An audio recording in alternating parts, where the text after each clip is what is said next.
अंधेरा छंट गया। राजकुमारी की तरह पलीबली नीला ने आकाश के प्यार और विश्वास के सहारे अनेक इंद्रधनुषी सपने संजोए थे, लेकिन क्या उसके वे सपने पूरे हो सके? क्या वे अपने सपनों के खूबसूरत आशियाने के राजा रानी बन सके? शाम का सुरमई अंधेरा फैलने लगा था, खामोशी की आगोश में पाक सिमटने लगा था। कुछ प्रेमी जोड़ों की मीठी खिलखिलाहटें सन्नाटे को चीरती हुई नीला और आकाश को विचलित कर देती थीं। हमेशा की तरह फूलों की झाड़ियों से बनी पर्णकुटी में एक दूजे का हाथ थामे उदासी की प्रतिमूर्ति बने सहमे से बैठे, आंसुओं से भरी मगर मोहब्बत से लबरेज नजरों से एक दूसरे को निहार रहे थे। दोनों के बीच मौन पसरा हुआ था, पर वातावरण में सायं की आवाज मुखरित थी। कुछ तो कहो आकाश, 2 दिन ही रह गए हैं मेरी मंगनी होने में। उसके बाद मैं बाबूजी के अजीज मित्र के बेटे रितेश की मंगेतर हो जाऊंगी, जो शायद मेरे जीते जी संभव नहीं है। नीला के हृदय से निकले इन शब्दों ने आकाश के हृदय को चीर कर रख दिया। शायद यही हमारी नियति है, वरना इन 6 महीनों में क्या मुझे एक छोटी मोटी नौकरी भी नहीं मिलती। पिताजी के गुजर जाने के बाद किसी तरह ट्यूशन आदि करके अपनी MBA की पढ़ाई पूरी की और नौकरी की तलाश में लग गया। नौकरी तो नहीं मिली, लेकिन बड़े भाई की दया पर जीने के लिए मजबूर होकर भाभी की आंखों की किरकिरी बन गया हूँ। ऐसे में तुम ही कहो न, मैं क्या करूँ? केवल प्यार के सहारे तो जीवन नहीं चलता है। बेरोजगारी के माहौल में झुलस जाएंगे। फूलों की सेज पर पली राजकुमारी को अपने साथ ठोकर खाने के लिए मैं कोई ऐसा वैसा कदम भी नहीं उठाना चाहता। मेरी मानो तो तुम रितेश से शादी कर लो। आकाश के स्वर रुक रुक कर निकले थे। नहीं आकाश, तुम ऐसा कैसे कह सकते हो? मेरा जीवन तुम में बस गया है, और जीवन के बिना क्या कोई जीवित रह पाया है? मेरी समझ से कल हम इस शहर को छोड़कर दिल्ली चले जाएंगे। वहाँ मेरी बचपन की सहेली नीता रहती है, जो हमारे रहने की व्यवस्था करेगी। मैंने उससे बात कर ली है। उसके पति 1 महीने के लिए अमेरिका गए हैं। उनके आने तक हम वहीं रहेंगे, फिर उसी बीच हम कुछ न कुछ इंतजाम कर ही लेंगे। मैंने कुछ रुपए भी जोड़ रखे हैं। पहले हम यहाँ से निकले तो तुम्हारे कहने का मतलब यह है कि हम यहाँ से कायरों की तरह भाग जाएं। मेरा मन ये रास्ता कभी स्वीकार नहीं करेगा। नीला रोती हुई बोली, अगर तुम्हें नौकरी मिल भी जाती है तो भी मेरे घर वाले तुम्हारे साथ मेरा रिश्ता करने के लिए तैयार नहीं होंगे। जिस जाति के लोग नौकर बनकर आज तक हमारी सेवा कर रहे हैं, मजाल है कि वे कभी हमारी बराबरी में बैठने का साहस करके हमसे ऊंचे स्वर में बात करें। उसी जाति के लड़के को वे इस जन्म में तो क्या, अगले 100 जन्मों में भी अपना दामाद स्वीकार नहीं करेंगे। ब्राह्मण की लड़की कुर्मी जाति के लड़के से प्यार करके शादी करने का दुस्साहस करे, तुम क्या समझते हो वे स्वीकार करेंगे? मुझे जीते जी काट कूट कर गाड़ देंगे। मैंने नीता की मदद से सारा इंतजाम कर लिया है। कल रात को हम दिल्ली के लिए रवाना हो जाएंगे। अब तुम मुझे स्टेशन पर ही मिलोगे। पार्लर जाने के बहाने में घर से निकलकर सीधे वहीं चली आऊंगी। और आकाश के साथ नीला पाक से निकल गई। सच में प्रेम का आगमन जीवन का अर्थ तो बदलता ही है, नाते रिश्तों के तमाम बंधनों से मुक्त भी कर देता है। दूसरे दिन अपने आकाश के साथ नीला ने माँ के नाम संदेश छोड़ते हुए बचपन की दहलीज छोड़ दी। संदेश यो था, मेरे प्यार को किसी तरह आप लोग अपनाते नहीं और मैं आपकी पसंद को जीते जी स्वीकृत नहीं करती। मेरे समक्ष यही विकल्प था कि हम कहीं दूर जाकर अपने सपनों में रंग भरते हुए दुनिया बसा लें। आकाश मुझे नहीं, मैं आकाश को भगा कर ले जा रही हूँ। सवर्णों से लड़ने की इतनी हिम्मत उसमें कहाँ? पुलिस आदि के चक्कर में पड़े तो आप लोग अपनी ही रुसवाई करवाएंगे। हम दोनों बालिग हैं, कानून या समाज हमारा कुछ नहीं बिगाड़ सकता। मेरी इस दृष्टता को क्षमा करिएगा। कभी प्यार से हमें अपनाया तो ठीक है, वरना अपनी इकलौती बेटी को भूलकर मेरे दोनों भाइयों के साथ सुखी रहिएगा। माँ। दिल्ली पहुंचकर नीता की सहायता से कोर्ट में आकाश के साथ शादी कर ली तो नीला को ऐसा प्रतीत हुआ कि जैसे सारी दुनिया ही सिमटकर उसकी बाहों में आ गई हो।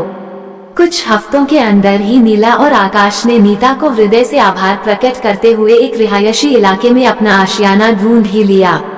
3री मंजिल पर एक कमरे के फ्लैट।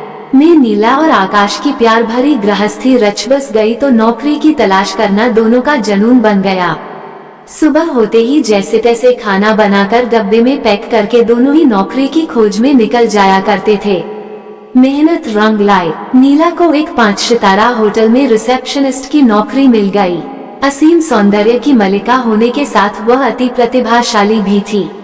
फर्तीदार अंग्रेजी भी बोल लेती। होटल का मैनेजर तो नीला की शालीनता से इतना प्रभावित हुआ कि उसने जो भी अपनी मांग और शर्त रखी बेझिझक उस पर स्वीकृति की मुहर लगा दी। नीला को नौकरी मिलने से आकाश को खुशी नहीं हुई। नौकरी मिलने का कारण उसने नीला की प्रतिभा से ज्यादा उसके सौंदर्य को समझा। दरअसल लिख जाने से ही वर्षों की पुरुषवादी मानसिकता समाप्त नहीं हो जाती। नीला ने आकाश के अंतर्मन को पढ़ लिया। बड़े प्यार से उसे समझाते हुए बोली, निराश क्यों होते हो, बहुत जल्द तुम्हें भी नौकरी मिल जाएगी। फिर हम और हमारे इंद्रधनुषी सपने होंगे। इतनी बेकारी में इतनी जल्दी नौकरी मिलना बहुत ही खुशी की बात है। चलो खुश हो जाओ। आज की इस बड़ी उपलब्धि को हम ठंडी ठंडी कुल्फी के साथ सेलिब्रेट करेंगे। आरंभ में नीला आकाश के साथ ही घर से निकल जाया करती थी। वो होटल की राह मुड़ जाती थी और आकाश दूसरी राह की ओर। वह नौकरी की तलाश में जी तोड़ मेहनत कर रहा था। ऐसे ही कश्मकश में दिन पंख लगाकर उड़ते रहे पर आकाश को कोई नौकरी नहीं मिली। आशा के साथ हर दिन सूर्योदय होता और निराशा के साथ अस्त हो जाता। घर बाहर की जिम्मेदारियों के बोझ तले नीला की जवानी कुम्हलाई जा रही थी। फूल से भी कोमल नीला वज्र से भी कठोर हो गई थी। जानबूझकर सब कुछ छोड़ा गया था, फिर किससे शिकवा शिकायत की जाती। पर आकाश की वेदना को नीला निराशा व उदासी भरी आंखों से ही सहला दिया करती थी। टूटन दोनों ओर थी जिसे अनछुई छुअन से ही दोनों बांटते हुए जी रहे थे। सिर्फ नीला की तनख्वाह से गृहस्थी के खर्च पूरे नहीं हो पा रहे थे। नीला के बदन से एक एक करके सारे जेवर गायब हो रहे थे, जिसका मलाल आकाश को भी था, पर अपनी बेकारी में कर ही क्या सकता था। गृहस्थी के पहिए तले दोनों के अरमान दम तोड़ रहे थे। सारे इंद्रधनुषी सपने लुप्त हो चुके थे। तसल्ली के लिए दोनों के होठों पर छिटकी हुई थकी मुस्कान निराशा के गहन अंधेरे को चीर अंतरंग उमंग बनकर उन्हें परिस्थितियों से लड़ने की शक्ति दे रही थी। नीता के पति ने आकाश को किसी फैक्ट्री में 10,000 रुपए प्रतिमाह की तनख्वाह पर नौकरी दिला दी, जो इतनी महंगाई और दिल्ली जैसे शहर में पयपती तो नहीं थी, पर डूबते जहाज को एक तिनके का सहारा जैसा जरूर मिल गया था। उन दोनों की खुशियों का ठिकाना नहीं था। जैसे तैसे डूबते उतरते उनकी गृहस्थी की नया आगे बढ़ रही थी। मकान मालकिन से नीला की घनिष्ठता दिनों दिन गहराती जा रही थी। अपने दुख सुख को नीला निसंकोच उनसे साझा करती थी। वे भी हर प्रकार की सहायता के लिए तत्पर रहती थीं। उनका वश चलता तो वे उनसे किराए की रकम भी न लेती, लेकिन उनके पति पक्के बिजनेसमैन थे। नौकरी करने के साथ आकाश अच्छी और ऊंची तनख्वाह वाली नौकरी तलाश करता रहा, जो उतना आसान नहीं था जितना उसने सोच रखा था। इधर नीला भी होटल से थककर चूर लौटती थी। लंच और डिनर तो वह होटल में ही ले लिया करती। घर आकर कुछ भी करने की स्थिति में नहीं रहती थी। नीला आकर रात का खाना बनाएगी, इस आशा में आकाश बैठा रहता था। मैं बहुत थक गई हूँ, कुछ भी करने की हिम्मत नहीं है। प्लीज आकाश, कुछ भी अपने लिए बना लो। सोचती हूँ कल से तुम्हारा खाना होटल से ही लेती आऊंगी। वहाँ पर काम करने वालों को कम रेट पर ऐसी सुविधाएं हैं। आकाश को खीरा तो बहुत आती, पर भूख तो कोई बहाना नहीं सुनती। बैठ खाकर सो जाता। इधर कितने दिनों से नीला के होटल से देर से घर आने में, और वो भी मैनेजर की गाड़ी में, आकाश को परेशान करके रख दिया था। नीला भी तो कितनी बदल गई थी। पहले उस पर कितना प्यार उड़ेलती थी, पर अब रात में आकाश जब भी उसकी ओर हाथ बढ़ाता, अपनी थकान की बात कहते हुए वह दूर छिटक जाती थी। रविवार को भी वह ड्यूटी करने लगी थी। पूछने पर सपाट सा उत्तर, अतिरिक्त समय में काम करने पर जो कमाई होगी उससे हम घर गृहस्थी का सामान खरीदेंगे। मैनेजर जरूरत से ज्यादा उस पर मेहरबान है। इधर कुछ दिनों से नीला ये देख वह महसूस कर रही थी। दिन में कई बार किसी न किसी बहाने से उसे अपने चैम्बर में बुला लेता था। चाय कॉफी के दौर के साथ इधर उधर की बातें किया करता था। कभी अपनी मृत पत्नी को याद करके भावुक हो जाता तो कभी अपनी बेटी की बातें करके खुश हो लेता। कभी उसने मर्यादा की सीमा का अतिक्रमण नहीं किया था, इसलिए नीला को उसका साथ भाने लगा था। आकाश अब उसके देर से लौटने पर आपत्तियां उठाने लगा था। पति नाम का जीव जो था वह सुसज्जित घर, खाना, कमाई, सबसे बढ़कर पत्नी का सानिध्य चाहिए था उसे। नीला कभी भी खींच कर रह जाती थी। राजकुमारी की तरह पलीभरी नीला को अपने निर्णय पर कभी भी पश्चाताप होने लगता था। एक सीमा तक उसने अपने प्यार से आकाश को बदल दिया था, पर अब एक दूसरे के प्रति दोनों की भावनाएं परिवर्तित हो चुकी थीं। नीला और मैनेजर के बीच निश्चय ही अवैध संबंध है, ये सोचकर आकाश अंदर ही अंदर पागल हो रहा था। नीला के सहयोग न करने के बावजूद उसके शरीर से जबरदस्ती करने में बड़ी आत्मसंतुष्टि मिलती थी उसे। आपसी मनमुटावों ने आए दिन तू मैं का रूप अख्तियार कर लिया था। अब घर लौटकर आने में भी नीला को कोई आकर्षण नहीं रह गया था। उसे मैनेजर का संग साथ भाने लगा था। मन लायक नौकरी नहीं मिलने के कारण आकाश का रौद्र रूप नीला को सहमा कर रख देता था। सारी मर्यादाओं की सीमा का अतिक्रमण करते हुए एक दिन उसने नीला पर हाथ उठा दिया तो किसी घायल शेरनी की तरह उसने भी आकाश को नहीं बख्शा। उस दिन उसने होटल में रात की ड्यूटी ले ली। युद्ध का अखाड़ा बने उस प्यार के आशियाने में लौटने की उसकी जरा सी भी इच्छा नहीं हुई। नीला को रुके देखकर मैनेजर भी होटल में ही रुक गया। रात के सन्नाटे में मैनेजर ने नीला का सानिध्य चाहा तो चीखने चिल्लाने के बदले नीला ने बड़ी शालीनता से उन्हें समझा दिया। माना कि आकाश को जीवन साथी बनाना मेरा हद तक पागलपन था। बारात नहीं आई, 7 फेरे क्या, कोई रस्म नहीं हुई। माँ के गले लिपटकर रोई नहीं। उनकी कोख को लज्जित करते हुए चोर की तरह बाबुल की दहलीज से भाग निकली। उसके प्यार और विश्वास के सहारे ही तो इतना बड़ा कदम उठा सकी थी। सर, दिल का वह भी इतना बुरा नहीं है, बस हमारा समय खराब है। कितनी तकलीफ उठाकर बाधाओं से लड़कर उसने इतनी ऊंची डिग्री ली थी, पर उस डिग्री का हुआ क्या? बेरोजगारी का दावानल सारे देश में फैला हुआ है, जिसमें झुलस रहे हैं आकाश जैसे युवकों के सपने। हर क्षेत्र में अमरबेल की तरह पसरी हुई राजनीति ने युवकों का सर्वनाश करके रख दिया है।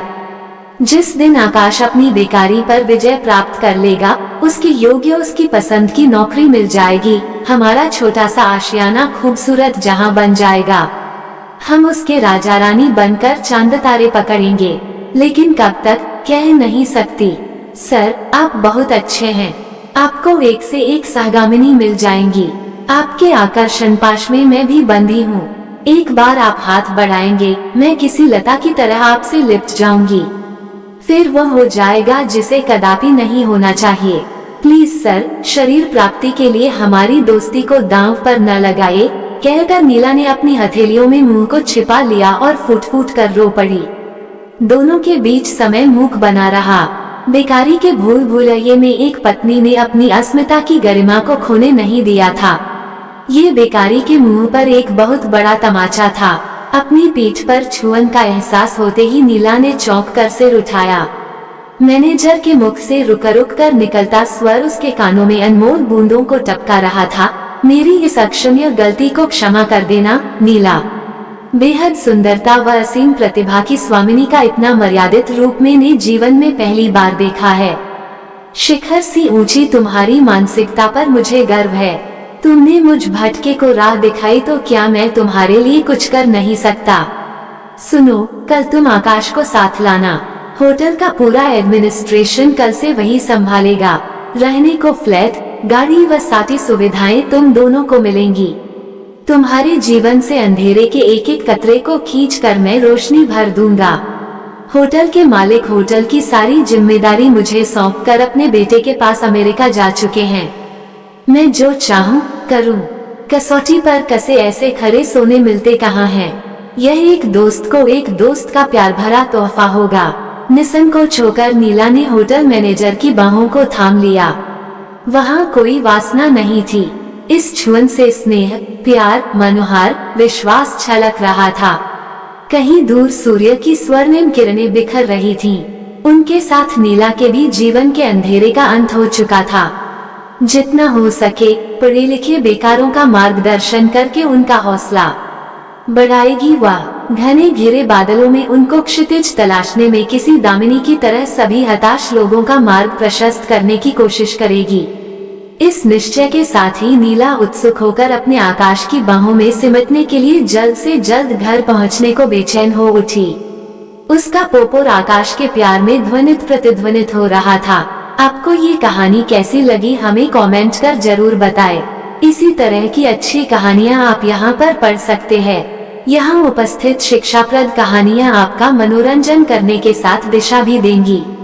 तो बने रहिए हमारे साथ और हमारे प्रयास को सफल बनाएं।